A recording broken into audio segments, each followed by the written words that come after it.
At the tone, please record your message. When you have finished recording, you may hang up or press 1 for more options. Steven, I'm in LA. LA, it's beautiful. It's 72 and sunny. Yay, and clear skies. I don't think I'm coming home. I'm not coming home. There's women. There's men. There's other people. There's lots of people. There's lots of stuff that I could do. And so maybe I won't come home, Steven. Maybe I won't come home. Steven, talking to you all the way from LA right now. So you ended up staying? Wait, one day after moving to LA. You sound exactly the same. 1 week after moving to LA. Oh. 1 month after moving to LA. What's up, man? It's so good. Yeah, it's 10:30. I'm going to Pinkberry. It's so amazing out here. It's the one that with Tom DeLonge you always send me, right? Yeah. Where it's like 1 week after listening to Blink-182. 2 weeks after listening to Blink-182. Who are you? And I'm so sorry. It's not head. It's Yed with a Y. Anyway, I'm not in LA. I flew home last night, and boy, are my arms tired. Why? Dad jokes, That is the greatest joke ever.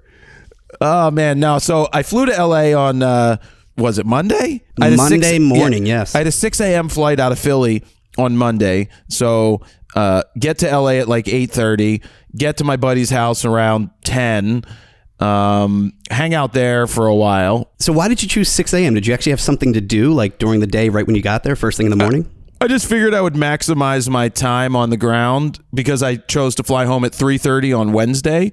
Right. So it's a pretty compact trip. I mean, the whole reason for going to the trip was there was this Canon air quote influencer event that they did on Santa Monica Pier. They rented out the pier. If anybody's ever been to Santa Monica, there's the pier and there's roller coasters and there's shitty rides. And then there's like bumper cars that are not as good as real bumper cars. Because when I was a kid, bumper cars gave you concussions.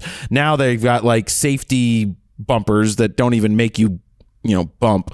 Then they have those, carnival type games that are like, it's $6 a game. And it's like, get the fuck out of here. They gave us $15 in credit or $20 in credit or something to use. Use it on 2 games. Yeah, basically. There was whack-a-mole, and I lost to Vanessa Joy and her friend Tana. And they were better at whacking than I was, which is kind of disappointing. I thought I was pretty good at whacking. Steven, can you hear the thing sucking outside my window right now? Actually, I can, yeah. That is the Philadelphia Water Department doing something. They're sucking stuff out of a manhole right now. Kind of like what I saw in LA when I was there. Stuff getting sucked out of a manhole. But yeah, if you hear some noise in the background, you're just going to deal with it because they're doing that. They left working on I-95 to suck shit out of the hole right outside of my window. You're working on your podcast? You're recording right now? Yeah. Turn it up louder. Hey, guys, can you stop sucking shit out of a hole? Anyway, so Santa Monica Pier, I was surprised, Vanessa was better at whacking things than I was at whack-a-mole, so I lost to the ladies 2 times in a row. And I was like, can you guys whack me next? Because you're pretty good at this. You've been waiting to talk about this story, haven't you? No, it actually just came up right now. Sure. Whoop, what just popped out of a hole, guys? No comment. I bet you there's videos out there for like whack-a-mole like that. Anyway, so the influencer event, they rented out the whole pier, and then they had the carousel area, and they're like, we have a soda bar. I'm like, I don't drink soda. I'm 10 years clean. Then they're like, we have an ice cream thing. 10 years clean. I'm 10 years clean of soda. You know what?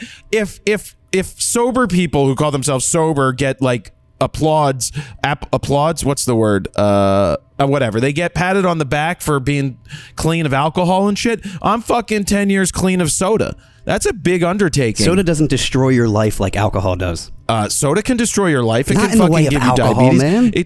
So what? It's I want a much bigger too. accomplishment getting rid of alcohol than soda. Oh. Okay. Here's a Can't compare coin the for two. being sober. Yeah, well, soda can be addicting too, Steven. Sure. It is. So I quit soda. There you go. Good for you. Anyway, Pat I on the didn't back. have soda. I tried some of their ice cream. It was terrible, so I didn't eat all of it. It was an influencer event. It was 67 degrees on the Santa Monica Pier. It was gorgeous. Oh, perfect. There were so many good-looking people at this event. It wasn't even funny. And we're talking like, what are they called? TikTok influencers. This one guy, AJ, was like, Oh my God, he was like 6'2", extremely A beautiful man. He was a very pretty man. Then I went on his Instagram and he's like walking around in his underwear, and so all he really does on Instagram and TikTok, DM. exactly. But all he really does on there is he's just a pretty boy, I guess. I don't know how to explain it, that most of the influencers there were the type. So this that is just the local TikTok. like LA crowd, right? It was So like that makes sense. local LA crowd, lots of young girls that do TikTok. The one girl who does those dancing videos, I don't remember her name, but it's like where all the color changes, and she got really big. She has got like 2 million followers on Instagram.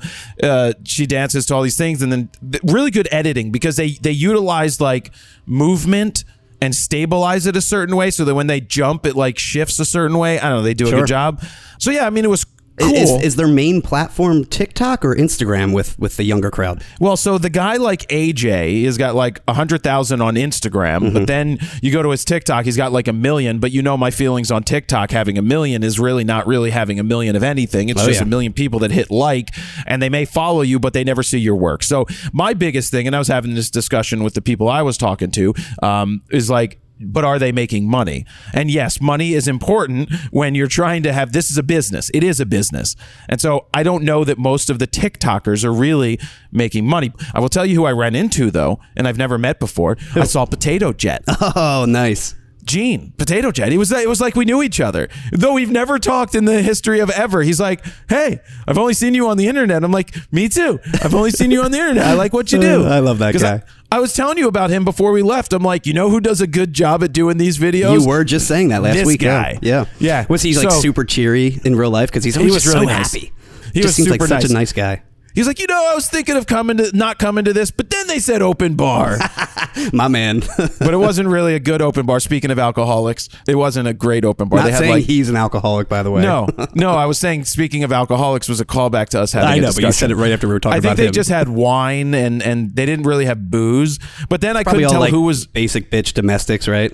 Well, I couldn't tell who was old enough to drink and who wasn't. Oh. Now, my feedback, which I haven't given it to Canon yet, though they gave a swag bag. Ooh. It had an Ivy printer, which I gave to my buddy Tyler Shields. It had a bucket hat, which I gave to Tyler. It had a fanny pack, which I kept. It had a water bottle, very nice water bottle, which I kept. And then it had a towel, a beach towel, better than the beach towel they gave us in Hawaii. Yeah, that one's kind of crappy now. It's chintzy and small. Well, Yeah. I didn't fly home with it because I didn't have room. I'm going to ask them to ship me 3 of them.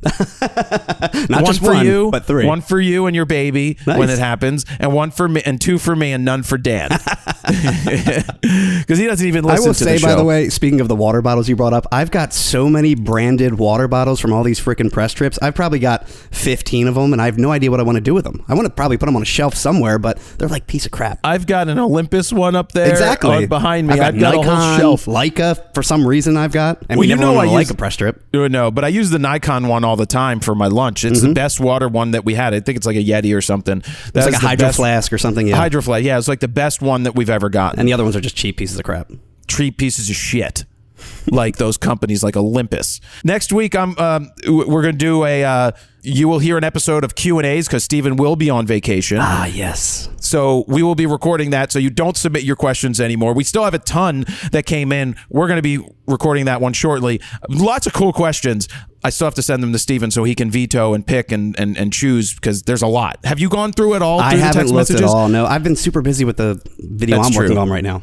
Well, we'll get to Steven. The reason we're doing that is, well, Steven had a lot of stuff to get done while I went to LA. Oh, yeah. I didn't actually need to be here. So there was a lot to get done. We'll get back to LA in just a second, but there was a lot to get done before going to LA. Like I said, I didn't actually need to be in Philly because I did my part. But Steven, what'd you have to do before I left? So I'm working on a sponsored video right now that has a specific deadline right before, I think it's supposed to be released when I'm on vacation, so I have to get that done before I leave. We have to do 2 RAWtalks, so this one and then the Q&A one.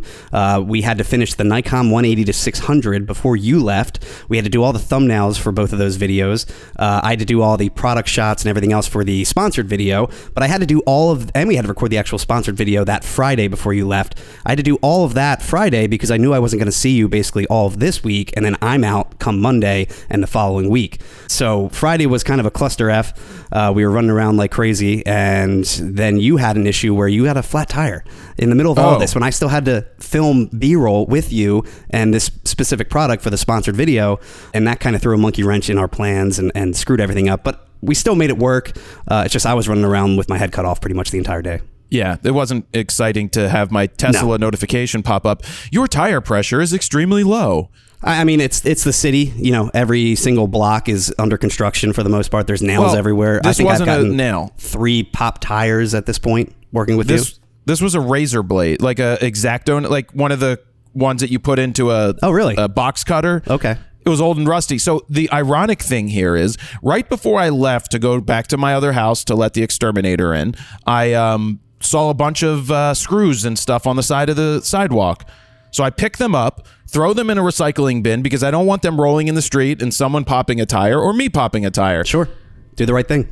30 minutes, 25 minutes later, I come back, I park, and I must have just hit a razor blade somehow, and it lodged in the tire and had to get it plugged. Actually, had to get it patched and figured it out, got some help, got it done, and got it situated, but also got here to get those pictures done before you left. Well, and you had an issue. The main issue was that the Fix-A-Flat place down the street from you was closed. Yeah, I think they sold the building. But I found a new one around the corner here that's like less than a mile from here that is actually much nicer and much better. They were great. Only cost me $20. And a $10 tip, 5 for each of them. But that was the main issue, is that you were trying to get your tire patched up and fixed, especially before you left for your trip to LA. So you were running around trying to figure that out when all these places were closed. And I'm trying to do B-roll with you, and you're like, I got to do the car stuff first. And eventually we got the thumbnails done, because that was the biggest thing. We had to take a thumbnail with the Nikon 180-600 along with this new sponsored product.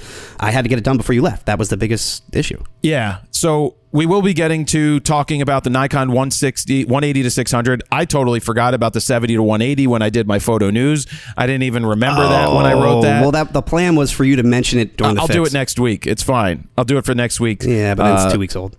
So what? Who fucking cares? They didn't even give it to us. They didn't even mention that they could get us that lens. Well, we had an NDA briefing with them, a call with Nikon, with our rep, and he blew through the 70-180 details. I don't know why. I don't know if he just didn't have a lens to give us or what, but we were only given the 180-600 and mainly given specs for that specific lens. I didn't think they even had the 70-180 on hand. No, and we had a week with the other one, which is fine because we weren't going to make a video on the other. We'll make a video now. I was going to say, we wouldn't have made a video anyway. We had too much going on. But yeah, we will definitely get a video on the 70-180. So we've got the 180-600 to talk about. We've got the firmware discussion to talk about, where they took something that they said and published and got rid of it to say that that firmware is not going to be coming. We've got to talk about DP review is saved. We'll read the article about that. We'll talk about, I still want to talk more about my trip. And I guess we got there is a lot to talk about. Oh yeah. Back show. So back to LA. The reason I went was the Canon trip primarily. And I crashed with my buddy Tyler Shields out there. He's another photographer. If you look him up, Tyler Shields, you'll know the work that he's done. You'll see it. He's very fine art, and he's working on some stuff. I love crashing at his house because there's always actors and actresses coming through at all hours of the day. You always meet interesting people, and that's always fun. And it's great to have a place to stay up in the hills. And yeah, I didn't really have much else planned. So one of the things I did plan on doing is going to this production company that I'm trying to work with on a show idea, which we're still not going into. I've kept it under wraps for almost 2 years at this point, and we're still working on it. But there's a production company. I'm a production company. We're teamed up, and these guys did The Last Dance, right? They're really, really successful and really big, and it's an awesome story. I'll tell one day how I ended up getting in contact with them. It's just insane how meetings happen, and you just meet random people in random places, and it leads to something. It's fate, Jared. Fate, destiny. No, it's just one, you hit it off with people, and 2, you can actually back up your talk with actual work. That's a big deal. When you can back your stuff up and not just be all talk like most people out there, then that's, taken really well. But I told them, I'll come over to your office. I'd like to do some candid images. That's just what I like to do. So I went to go and do that with the person that I was interfacing with. And then the boss of the company was there, and they took me down to the office to go say hi.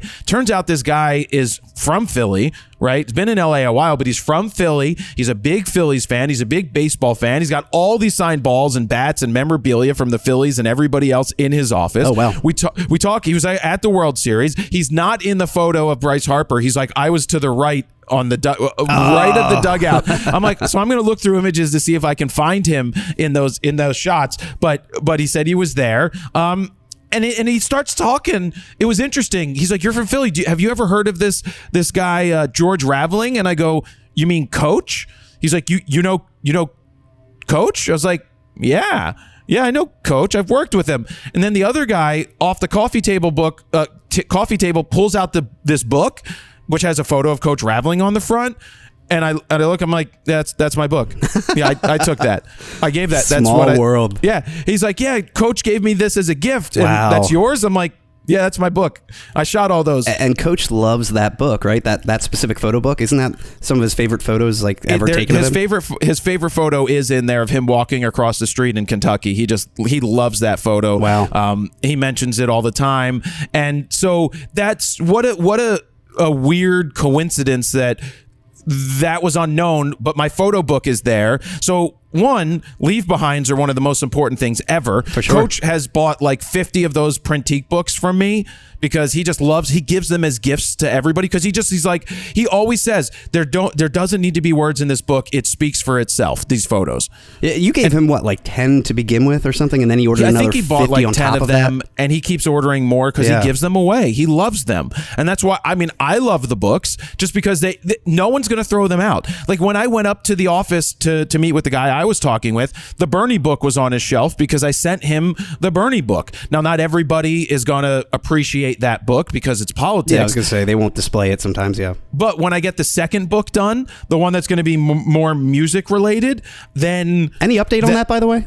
Yeah, I'm waiting on pricing back from Italy again for printing. Okay, gotcha. And I'm waiting for word on how much it will cost to hand bind it so that it lays more flat this time. Yeah, and we just got to be more cognizant we are aware of that. But I may just greenlight the whole deal myself and then have the books waiting here by the time we start the Kickstarter, just because I know, like, we'll hopefully meet our goal. I hope. I mean, if we met our goal for more of a political book, I can't imagine that we won't meet our goal for a book of your personal photographs. Yeah, I think this is more broad and the history. Of my first show. Like, I think I know what's going to be on the cover already. I think I've figured that out. But it's going to be. Is it going to be you on the cover?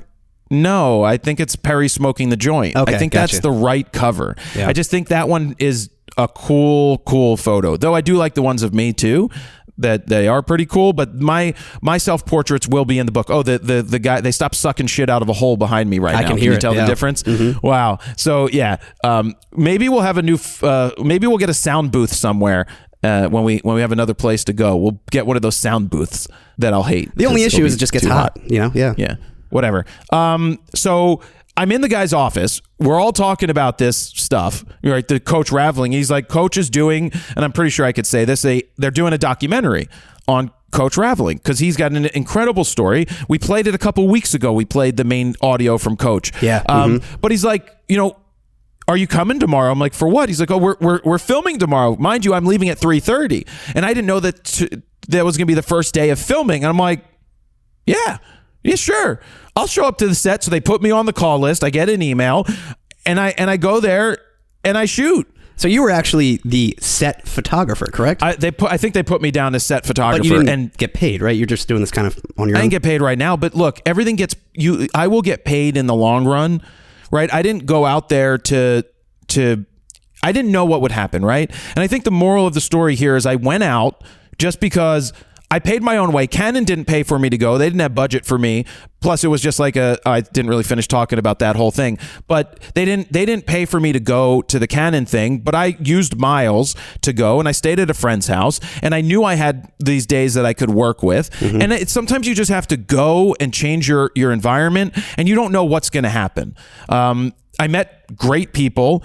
part of that is, as my dad says, is like, well, you have great work. It's not like you just showed up and all of a sudden you met the right people and success happened. It's that it's a confluence of all of these other past things that you've done and the work that you pull and the work that you've done and the people that you've met that all lead to somewhere. And so it was just really cool to be in that office and have him pull out the George Raveling book and be like, you know this guy? Because he honestly thought that I was pulling his leg. He thought that I was just saying, "Oh, you mean coach?" I mean, what He are the thought I was odds, joking. right? What are the odds? Yeah. He thought I was kidding, and then he's like, "Oh no, you really do know him." And so when coach comes walking up, because I got there, by the way, did coach even know you were going to be there? He didn't know I was going to be there. I'll tell you what he said in a minute, but this was in South Central LA. When I got out of the Uber guy's like, "I'm going to wait here until you give me the thumbs up." Now they had security on set because armed security, because there's lots of robberies in any area, right? Production sets, not just saying South Central, but where anybody can see that a production is being done, they want to come in and try to rob you. Expensive cameras, expensive gear. Yep. And so you know we had armed security there, which was helpful. Just so I gave the guy the thumbs up that I'm in the right place. But just no gang signs, Jared. I don't know anything about gang signs. I'm saying you gave him a thumbs up. Oh, I gave him a shit. I gave him a fuck. I was wearing purple. That's neutral. Oh yeah, that's not the Bloods or the Crips. You're mixed in between. I'm like, I'm purple, guys. Whatever. So coach, I set up. I do my shooting. It's like an old gymnasium, like old 1940s, 50s style basketball court and everything. And coach walks up and he's like, "There's the man." He's like, best photographer ever. He was telling everybody. So that was cool. That ego. I mean, he's right. So I was waiting for it. No, it's not true, but whatever. So but it is true. The interesting thing about the whole set is like, you've got 3-camera shoot. They're using Canon C300s. They bring in these aperture lights, right? They're putting these everywhere, which is amazing to think that that's what's being used now. We've got those two here as well. And it's just interesting to see the people that are doing this, right? You've got the whole crew. You've got the audio guy. But it's very similar to what happens when we show up to do something. It showed me how capable we are. And I know we can get you help. Me? Yeah, you. But I have the vision, too, as a director to tell you I don't like something. Yeah. I don't like it, Steven. Do it again. So what should we do, Jared? I don't know. Just do something. Figure it out. Okay, so this is what I did. Yeah, that's what I was thinking. Sure. Steven does a really good job with all that. I sent you a text that said that, Steven. You did. I did. I was like, there had to be, 10, 12 people on set, right? Well, there were 3 camera people. There was a set person for approving the set design, which you saw the chair. Really awesome leather chair. The coach was sitting in for it. No, it was 1 lighting guy, and the audio guy doubled as like a grip also. There was some 3 interns. There was people pulling double duty, but it just shows you that even with a smaller crew, like we could go smaller than that and still accomplish something similar.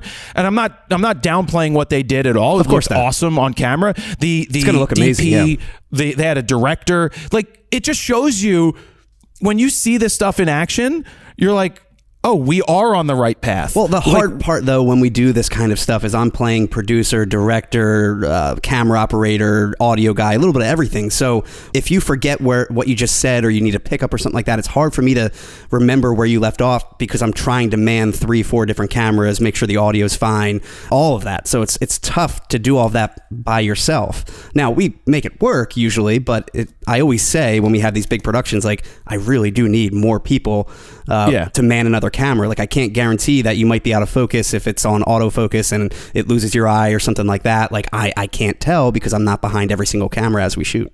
Well, as you know, we did have this kid named Breslin. Yeah, he was on a shoot. I'm saying it, Steven. He was on a shoot with us once. He's sitting there watching soccer on his cell phone.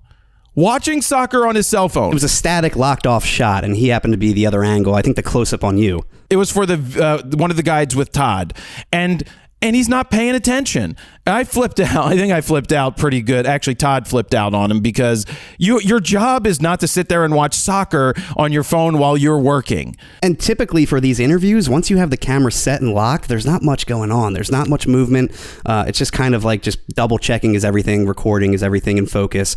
that's really it, you know. He was fine after he got yelled at, and everything was good. But you from shouldn't there be on watching out. a soccer game. you shouldn't be doing that when I'm paying you. That was pretty frustrating. But they had 2 locked off cameras, and then they had a guy that had a tight shot from the side, from the left side, Like a getting the profile. right side of his face. Yep. And if coach moved a little bit, the guy would rearrange the camera and everything. But I think they had some Cook lenses on there. Ooh, I think nice. Yeah, everything was really done well, and it's just cool to see the behind the scenes because it just shows you again that we do things extremely. It shows you that even high-end productions aren't that much different than what we do for more of the DIY budget-friendly stuff. Exactly. So that was cool. Hopped on a flight at 3:30, got home at 11:30 at night. Went to bed about 1:30, 1:40. And now we're recording. Now we're back here recording. I may go away next week while Steven's away. He doesn't know this yet, do you? You were hinting that you might do something, but you didn't really confirm anything. Well, I might go to Chicago for a day to see Manny Ortiz. You did say that. You did. And I might pop out to Vegas because this is another thing that happened while in the production at the production company. They have another thing called Slam Ball. Slam Ball is this. You may have seen clips going around, and they just got a deal with ESPN. ESPN is going to be showing the Slam Ball games On the Ocho? I don't know if it's on the Ocho, but it might There's as well no way be on it's the on Ocho. regular ESPN. I think it may be on. I don't know. Maybe it's on like ESPN streaming too. online on ESPN Plus or something. No, I actually think they have an ESPN deal. I've never even heard of Slam Ball. It sounds like a joke. It's not, but what Slam Ball is, it's basketball with trampolines that meets football. It literally sounds like basketball. Except, hey, your mom, hey, look. Such an underrated classic. So many good things in that movie. But no, it's built for social media. The games are 12 minutes long. It's high flying off of trampolines to get blocks and to dunk. And so just think about the clips that people like watching on social media where they're like, holy shit, did you see this dunk? And so that's really what it's built for. Well, they're doing training camp right now out in Las Vegas. I told the people at the production company, like, I'd be more than happy to go out and do candids behind the scenes, get you some images, because that's what I like doing. Yeah. Right? Fly on the wall. I'm like, don't worry about budget. Don't worry about the, like, you could pay my way. You can pay for the hotel. You can put a check in an envelope with whatever you feel is right. But for me, I'm scratching their back and they'll scratch my back, Jules. And the funny thing about my back, is it's located somewhere. But really, I'm not doing the things as favors. I'm doing it because I love it. But it also, I want to work with these guys long term. And I really see, after being at these at their place, like, I really think that if I was to be living in LA, I could totally work in that industry. Jared, number 6. Think about it. Number 6. Number 6, yeah. Remember What? number 5? No. A place you just purchased? Oh, number 6. Oh, you're Number talking 6 about can me be in LA. buying a place in LA. And then you can close and say number 6 and post it everywhere. Oh, you mean Humble post brag. that again? Yeah. Whatever, Steven. You got me there. Man, I wasn't I wish really you thinking. got that. I'm sorry. I was somewhere else. But no, I'm out there and I'm realizing, like, I could really be creative and you could too, very easily be a part of a production company that does these shoots, that interfaces with clients, that sells shows and produces shows. What we've done in the past, 13 years of Frono's Photo, and then since you've come on board about a decade ago, we built a production company that produces me. That's what our production company does. Now, are we going to venture into other directions? That's the plan, and I haven't talked much about that, but that's the plan. When it happens, I'll talk about it. If it doesn't happen, I'll probably talk about it. But at this point, I put in a lot of hard work to get to where we are, and we're close. We're always close, but we stay grounded. All right, that's my LA trip. May go out to Las Vegas next week at the end and do some shooting out there for the Slam Ball. Well, speaking of your LA trip, you had to use that Padcaster teleprompter for the Photo News Fix, right? You actually did the first off-site Photo News Fix remotely. Yeah. I did. How was I it? took we tested it out here and it worked pretty well because you set it up. I had to set it up at Tyler's house. He has this garage and it was really cool. It's like kind of like a basement, but they don't have basements because it's above ground, but it's kind of underground. Anyway, he has all these sets in his basement because he does up the blowhole suck hole just started again outside the window.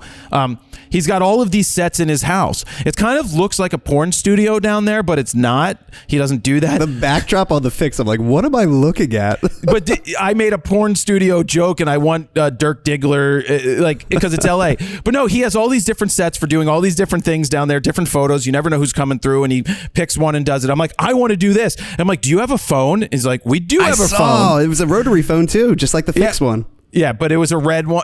I'm like, do you have a phone? Because Greta calls in this. And so this one kid helped me set it up. One of his assistants was there, and he helped me. And there were some lights in the basement. Put those on. The Padcaster was very easy to set up, pretty easy to read with the bigger phone.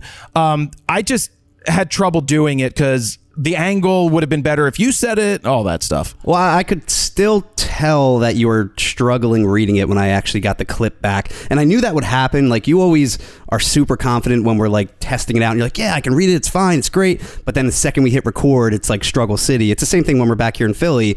We do a run through, a read through, and you're perfect. And then the second we hit record, your eyes start to go nuts. And I don't know. My eyes have been fine, but it was more just difficult to get the cadence down with a different size teleprompter. Well, and I could when see do I hit the button you squinting with my and finger, struggling to read, and it's just your eyes. Your eyes throw you off. You have that condition, so it's tough. Yeah, but the point was that I was making to people is like, no, we're not in Philly, and I make sure that they know I'm traveling in LA and I'm trying this out. With that set, you could clearly tell you're not at the factory.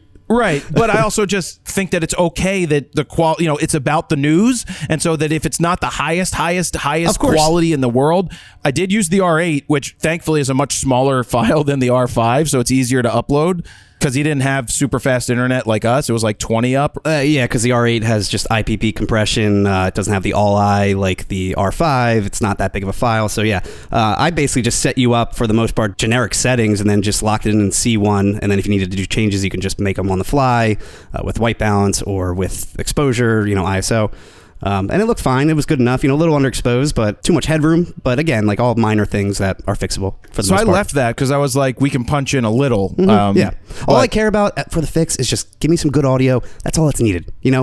It's rare when we actually punch back to you unless it's a reaction shot or a very opinionated piece. So it's all about the B-roll and all that. I was actually sitting, and normally I'm standing, so that's probably something different. Yeah, I'm surprised you didn't stand if you had the room. I don't know that I had it had that cool chair I wanted to sit in. You looked like a king. And it was fine. I was wearing purple too. And good thing you included the clip for my microphone. I did it last minute because I knew you were going to be having like a tight shirt, and I'm like, I guarantee he's going to forget to wear Yeah, you probably forgot to bring one, right? Yeah, I only brought 2 shirts for 3 days. I knew you were going to do it, and real last minute on Friday, I threw in the clip. Well, that's what I said to Tyler. I'm like, oh, Steven included the clip. That's good because I forgot a shirt.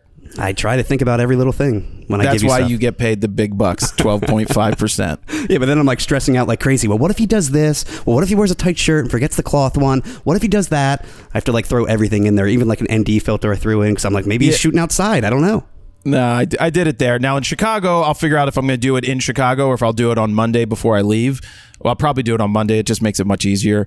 It's just so nice in the end that we can give you the Padcaster. You can easily throw that in your bag. We can give you the Rode USB Plus microphone to record remotely, the podcast as well. So you can pretty much leave whenever and still get things done wherever you're at in the world. Yep. As long as you have decent internet. That's the biggest thing.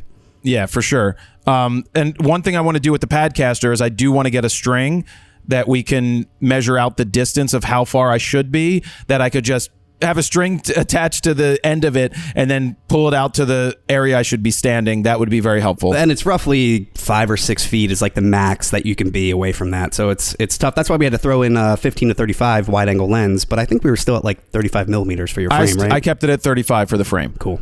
So anyway, that's my LA trip. I know it's a lot of stuff to talk about there, but it's still photo related. Yeah. Let's move on to, do you want to do Nikon DP review or the lens? Let's talk about the lens, yeah. The lens? Okay, 18 to 600. No, 180 to 600. 18 to 600 f1.2. The greatest lens ever. So Nikon sent me the lens. in advance, and I had a week with it, and I took it to the Philadelphia Zoo. I took it to the Phillies. And this was the first time that they didn't have to babysit you. They actually let you do your thing. Yeah, they did, because I was just like, guys, just send me the lens. I'm not gonna. We've got a short time frame to get stuff done. Steven's going on vacation. Yeah. I'm going away, and I don't want you sitting here waiting for me to shoot something, because I'll never get anything done. So thankfully they did. It showed up. It had tape all over it. I didn't know it was a 180 to 600 till I saw the lens hood, and the bottom print on the lens hood said 180, and I was like, 180? Well, and we actually got briefed on it after you already shot with it. So yeah. I also didn't really know it was a 180 to 600 until we actually got the briefing. I assumed it was, like the roadmap said, a 200 to 600. So yeah, pleasantly surprised. I forgot that there's a 150 to 600 Tamron, which is our most viewed video on YouTube with 2.7, almost 2.8 million views. But that's DSLR mount. That's also an external zooming lens. There's a lot of issues with that one. I mean, I was happy with using this. It's a 5.6 to 6.3. It's not a straight 5.6 like the 200 to 500, but you're gaining a little wider at 180, which I could get people sliding into home plate with barely. And 600 at 6.3, the difference from 5.6 to 6.3 is not very big. It's a third of a stop. Yeah, it's just easy to bring back, even if you don't worry about making the change. I was just going to say, even if you lock in your ISO, you still easily can make that adjustment in post if you're shooting RAW, and it really won't affect the image for the most part. I mean, third of a stop, that's nothing. It worked. It's fine on the Z9. I used it on the Z9. Now, what kind of upset me with this is that 2 days after I go and shoot the Zoo and the Phillies, Nikon releases firmware for the Z9. Now, the autofocus was what I expected it to be, and the firmware update didn't change. I didn't use 3D tracking, so that's really what it was. So the autofocus would be exactly the same. But I said to them, I'm like, guys, if you know that there's a firmware update coming out for the camera that I'm probably going to use to test out this lens, don't you think you might have wanted to have warned me, or say, Jared, why don't you use the Z8 instead? And usually, if they know a firmware update's coming, they'll give us like a beta version on a Z9 body that they'll ship to us to use with the lens or something like that. And this time around, we didn't know at all until pretty much the day it was released, right? That's when they briefed us on it? We never got briefed. We got like an email. A press release, yeah. A press NDA. release, like, oh, an NDA. This is coming tomorrow. I'm like, cool, guys, because I already reviewed this. But whatever. That's what pissed me off. But the lens is fine. Like 180 to 600 is fine. And the price is what surprised me. It's $16.99. It's great. I did not expect that, especially with Sony's being $200. Their 200 to 600 being $2,000. I think it's a viable lens for anybody that's never going to drop $16,000 for a 400 2.8 or whatever that costs and a 600 f4 from Nikon. I think if you're doing wildlife, you're doing sports, you're doing outside related things, this lens is going to be perfectly fine for what you're doing. There's always trade-offs. The background blur won't be as prevalent at 6.3 as it would be at f4 or f2.8. And I really like what we did in the review. We actually showed you your shots pretty much from the same angle, shooting with a 600 f4 or a 400 2.8, and showing what it could look like if you had, that $15,000 or $13,000 lens on it. Do you know why I didn't mention that, Steven? Because I still haven't watched the review. Oh, really? No, you post. I forgot that it was going live. I scheduled it to go live at midnight. 9 o'clock. Thankfully, you did, because I was in LA. I was at the influencer event, and I forgot until I got back later that the video was posted. I forgot. I'm glad we talked that day too, because I didn't really know that I was posting it. I know we kind of talked about like, hey, if you need help, I can post it for you, but we never confirmed anything. So I was under the assumption that you were going to post it, and then you were under the assumption that I was going to. And then thankfully we talked and confirmed everything and figured it out. But that video probably wouldn't have been posted if we didn't talk. And I still haven't put it up on the website. Not that matters that much. Can I go back? I want to go back to the pier real quick. I want to say something. The influencer event was fine. My recommendation for them in the future, because they probably dropped a pretty penny to rent that out for 2 hours, is in LA, find a roller rink called an 80s dance party roller rink style, or 90s at this case, because those kids weren't even born. They're all like in their 20s. Do it there. Save a hell of a lot of money. Bring in better food. Bring in a DJ to DJ the damn thing. Put in all these like lights. That would have been a better thing, because there was more to do. There would be more to do with a roller rink, and it would be less expensive to do on a Tuesday night. back to the Nikon discussion about this specific lens, I just want to wrap it all up with what I really like about the lens in general is just the internal zoom. I mean, that's great. I don't care if it's a long, lengthy lens. Like, it's pretty much the same size we figured out as the Sony 200 to 600. So it is bigger. Like the Canon 100 to 500 collapses more, but I think I'd rather have the bigger internal zoom because I think it's just better weather sealing overall. And it has a 70-degree throw, super short throw. Still think the Sony has a little bit of an edge on that, but it's not a big deal. Third of a stop difference again, awesome. And the fact that it's 5.6 from 180 to 300, and then it goes to f6 from 300 to 500, and it doesn't go to 6.3 until you're at that last 100 millimeters from 500 to 600, which is really not a big deal at all. And again, just the price overall, $1,700. You can't beat that. I mean, Nikon's killing it with these lenses. They are. They're doing a great job with that. The 70 to 180, which we haven't tried yet, is literally a Tamron lens. Now, they don't want you to say that it's a Tamron lens because they're like, well, it's Nikon. It's a Nikon. No, it's a Tamron lens. It's Tamron lens rebranded, and it has an extra price tag on it for the licensing and all that. Probably. That's us figuring that it has a I mean, that's what I'm assuming. It. It's not confirmed or anything or official. Right. That's still good. They have a trinity of less expensive lenses. It's great. I wish every brand had that. I mean, now Canon's really fallen behind. I wish they had a super inexpensive 2.8 lineup. They might. I mean, I think it's still going to take time for Sigma and Tamron to get to them, but it's nice that they're doing that. Now, the only issue with this lens is, will it cannibalize the 100 to 400? That's $2,700, I think, right? Yeah. I mean, why would you buy that? I get it's a 4.5 to 5.6, it's smaller. I think. It's just smaller. It's smaller. It's an S line. I still get confused at what the difference between an S and a non-S is. I guess better elements overall, more coating, stuff like that. But I mean, you're getting such a great deal for $1,700 with this 186. Yeah. It's so versatile. It is. And I do want to say it's going to focus fine on the Z8 and the Z9. We know how their autofocus is. How's it going to focus on the lower end Z cameras? It's going to be blah. We know how their autofocusing systems are. So if it's not a Z8 or a Z9 at this point, it's going to work, but it's not going to give you the same results as you're going to get with a Z8 or a Z9. Sure. But, I'm sure when the Z6 III and Z7 III come out, I would hope, I would assume that it would trickle down to those cameras, the autofocus, and it should You would work. hope. I would hope. You would hope. Yeah. Or people are going to get angry when I start talking about autofocus again. Yeah. Speaking of angry, this ended up being a photo news story that Nikon edited their release video for firmware 4.0 to remove the statement that says that the firmware that auto capture will be coming for the Z8 in a firmware update. They also went back and edited out from their press release, the Z8 press release, which stated auto capture was coming a while ago, and we didn't know what that meant. They edited it out of that as well. So for the photo news, Dan went searching for the video. Steven and Dan worked together to find the video that had it in it, because I was like, did they say this? Because it's not in the video anymore.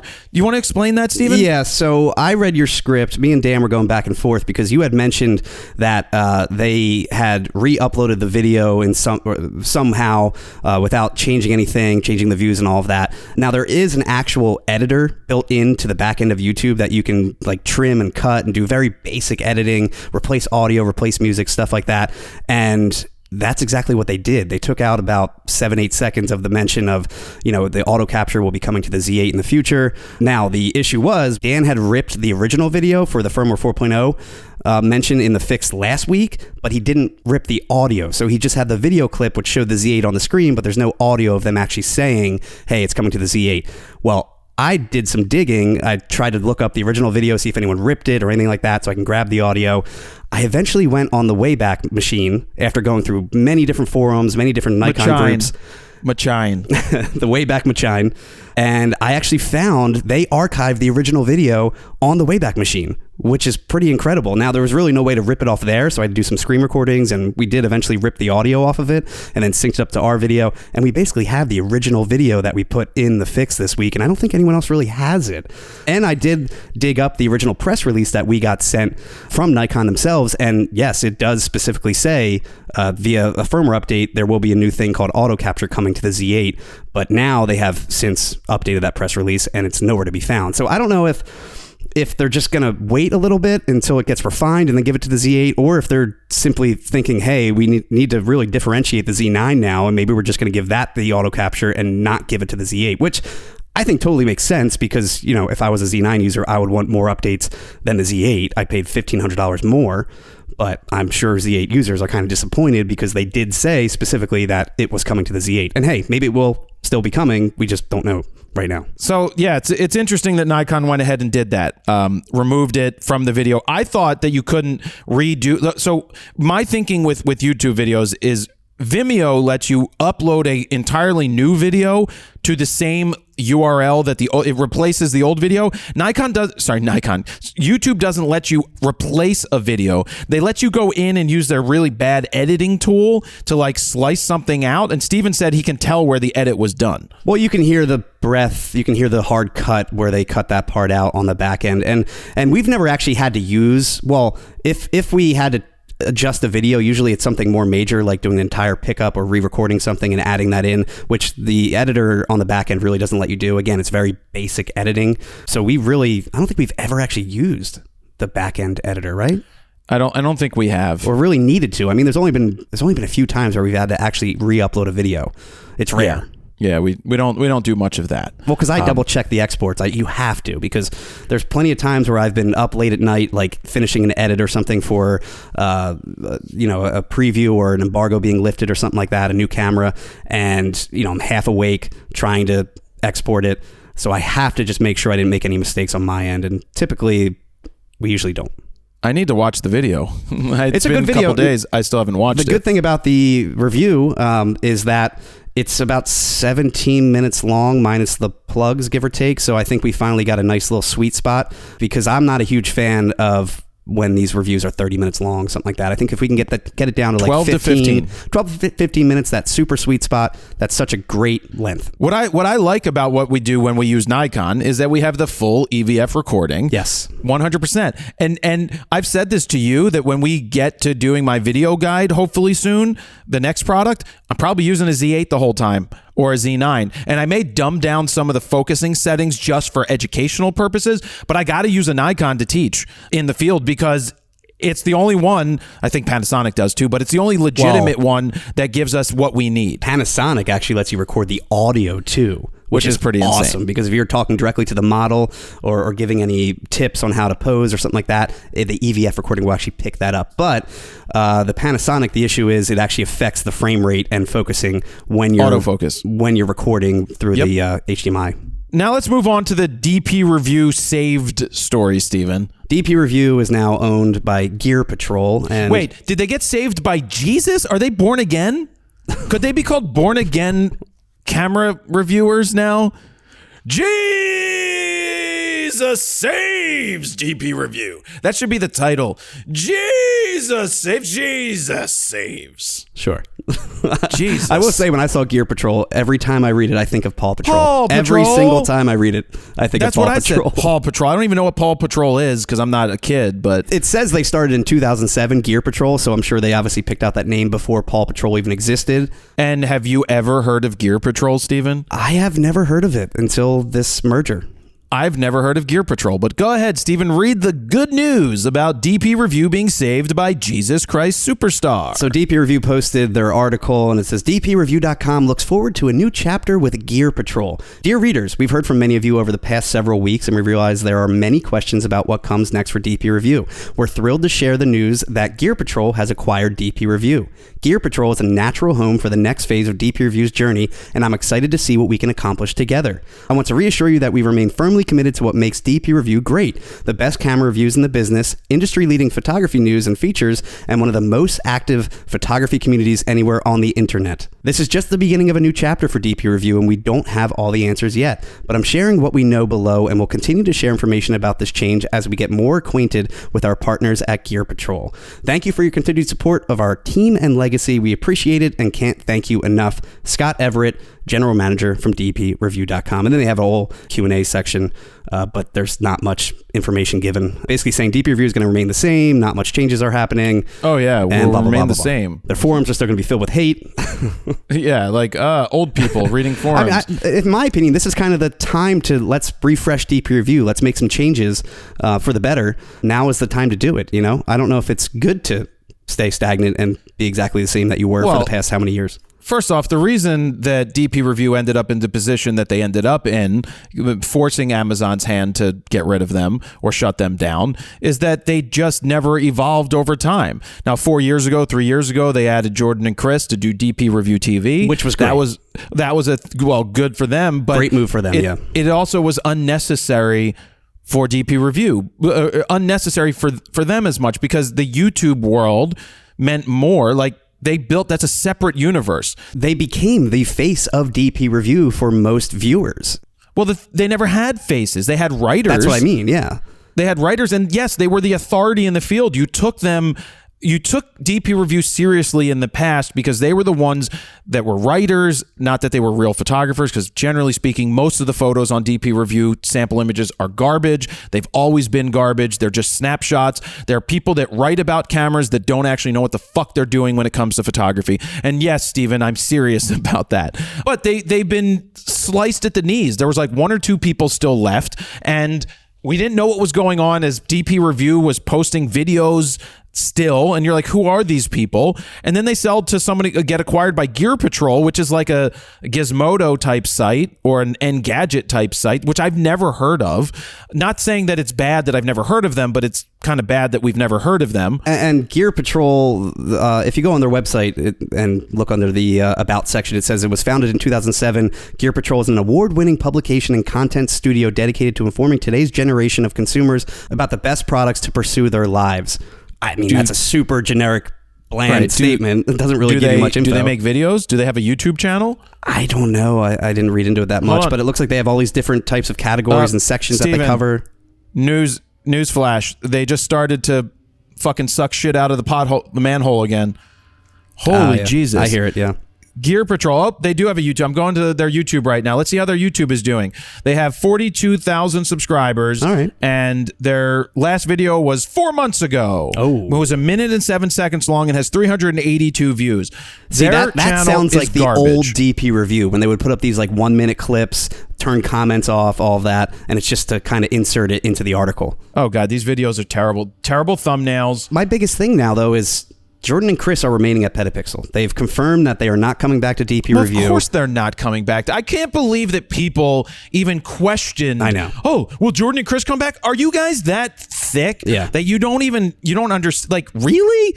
They had to leave because it was getting shut down. Yeah, they were told it was getting shut down. They had to make moves, and they did. And I'm sure if they thought it was going to get acquired by somebody else, they might have stuck it out. But we also know again. Oh, and they specifically said that Amazon terminated their contract. Exactly. Well, because Amazon was shutting them all down, and somehow they got saved. I don't know what someone paid. Now, honestly, if I could have acquired the DP Review brand, I don't think the brand holds much gravitas anymore. They really screwed all that up the past few months. It's tough. Well, right. Yeah. They're not coming back. I think this is I think it's going to hold over for a minute. They'll keep writing, and maybe the writers will write about other bullshit, but what we think there's two. Scott Everett is like the only one left, and Dale. No, they posted a picture of a couple of the staff that's still around. Like it says Richard Butler's still there. We know him.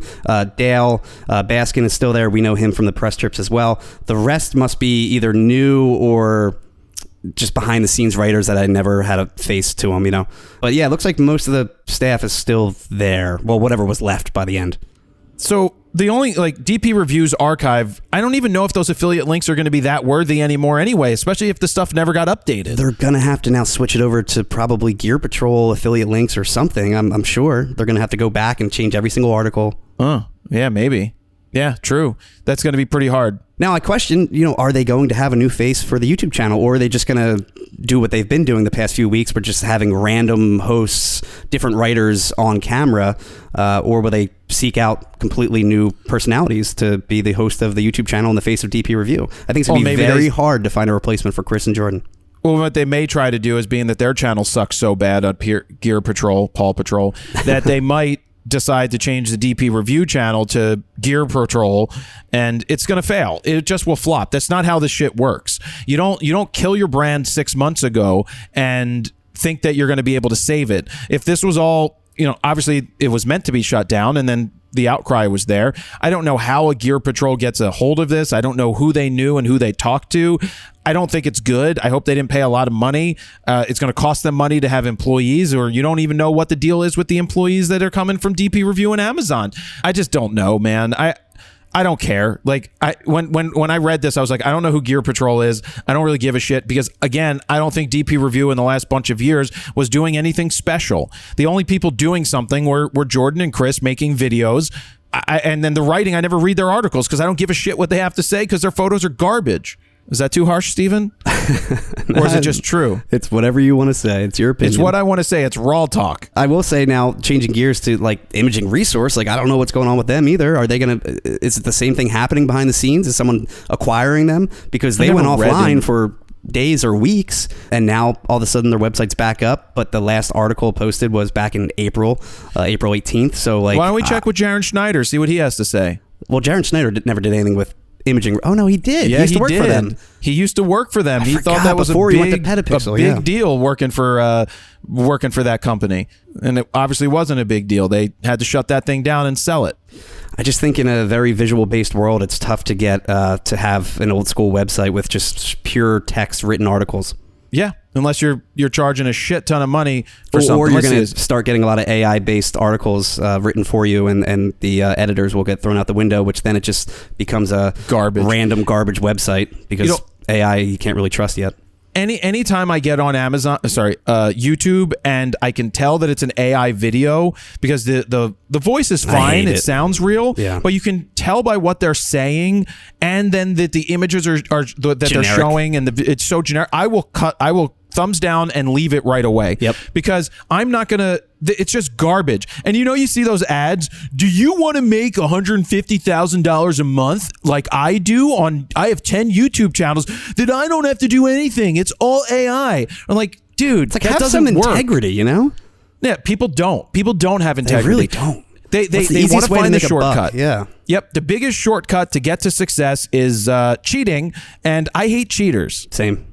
I hate cheaters. Hate's a strong word, but I do hate cheaters. Despise. I despise cheaters. Mm-hmm. Same thing. People in the gym, that don't do it right, that do steroids, cheating, right? Hate it. Hate everything about it. So you go away next week. You have a whole week off, at least. Find me on the beach drinking some beer. Oh, really? Yes. Can we get a FroPack 4 update? FroPack 4, it's pretty much done. The only thing we have to figure out personally is the AI adaptive presets. We're kind of debating, do we sell them separately? Do we include them? I haven't seen anything yet. I don't know where I left off at last when I talked about the update for FroPack 4. I think it's been a minute. But essentially, think about adding Skittles on, which is a very harsh preset when it comes to people. You have to kind of dial it back. A lot of clarity, a lot of texture added, stuff like that.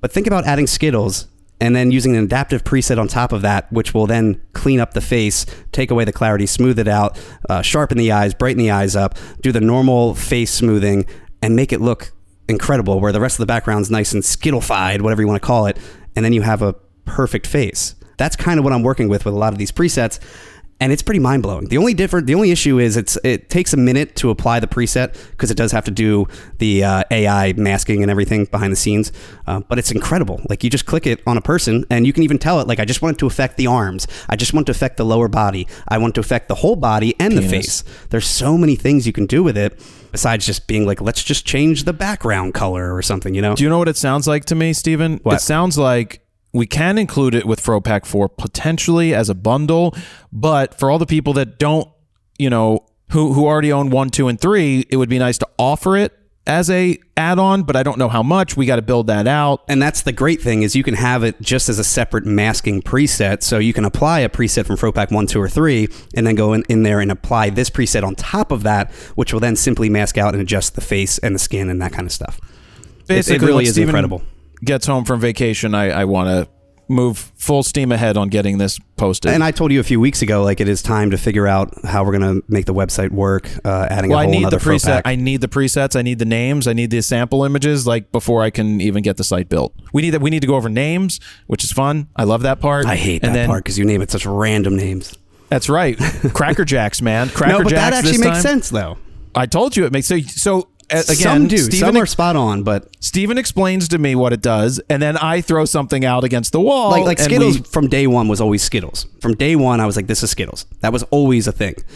because it was a bright, vibrant, colorful, preset. But then some of the other ones that, like Prestige Worldwide is such a random preset.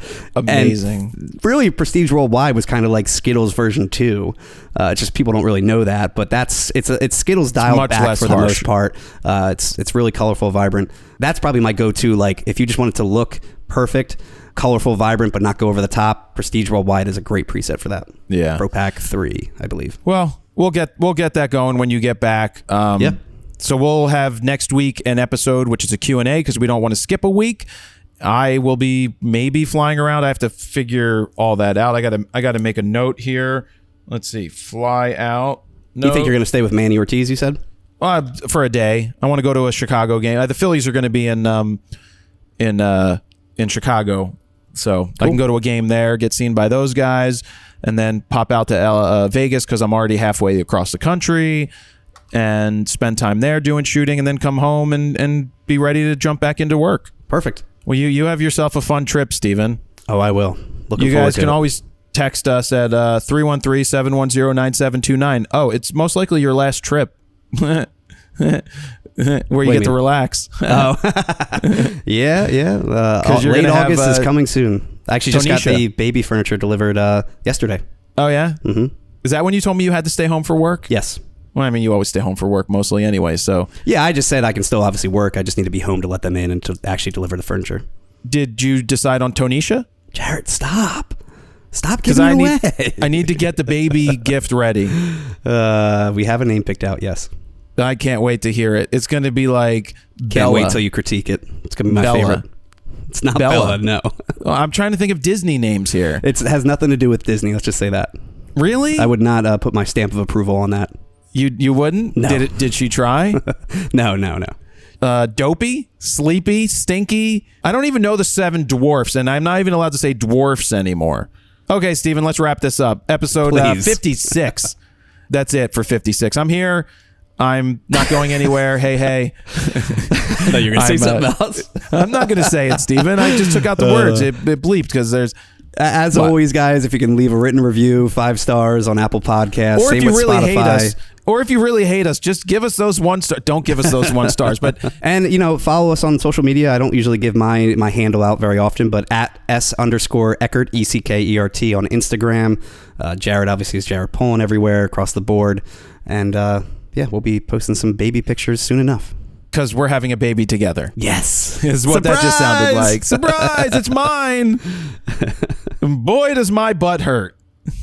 What was that Arnold movie where he had a baby? It was Mr. Mom. Junior. It was called Junior. Junior. It was terrible.